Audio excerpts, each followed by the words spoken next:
मुख्यमंत्री एकनाथ शिंदे आज वाशिम जिल्हा दौऱ्यावर येणार असून विविध विकास कामांचं ते लोकार्पण करणार असून महिला मेळावा सुद्धा घेणार आहेत। मी सध्या वाशिम जिल्हा क्रीडा संकुलावरती आहे। आपण या ठिकाणी बघू शकतो भव्य असा हा स्टेज या ठिकाणी उभारण्यात आलेला असून जवळपास 15,000 महिला या महिला मेळाव्याला उपस्थित राहणार असल्याची माहिती खासदार भावना गवळी यांनी दिलेली आहे। आपण बघू शकतो या ठिकाणी मोठ्या प्रमाणात आसन व्यवस्था या महिलांसाठी या ठिकाणी करण्यात आलेली आहे। तर मुख्यमंत्र्यांसमवेत युवराज छत्रपती संभाजी राजे हे सुद्धा या महिला मेळाव्याला उपस्थित राहणार आहेत। तर माजी मंत्री महादेव जानकर सुद्धा या महिला मेळाव्याला उपस्थित राहणार आहेत। महत्त्वाची बाब म्हणजे साधारणतः 12 वाजताच्या दरम्यान मुख्यमंत्री एकनाथ शिंदे हे वाशिममध्ये दाखल होणार आहेत।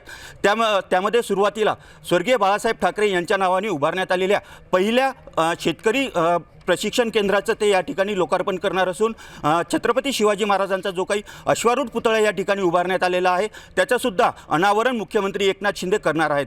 त्याचबरोबर त्यानंतर जो काही हा महिला मेळावा या ठिकाणी आयोजित केलेला आहे त्यालासुद्धा संबोधित करणार आहेत। महत्त्वाची बाब म्हणजे आगामी लोकसभेच्या अनुषंगाने खासदार भावना गवळी यांचं जे काही तळ्यात मळ्यात सुरू आहे सध्या त्यांना तिकीट मिळणार का की नाही मिळणार या संबंधित मुख्यमंत्री एकनाथ शिंदे काही संबोधित करणार का, काही घोषणा करणार का हे सुद्धा पाहणं महत्त्वाचं ठरणार आहे। Pankaj Gadekar, Maharashtra times online, Washim.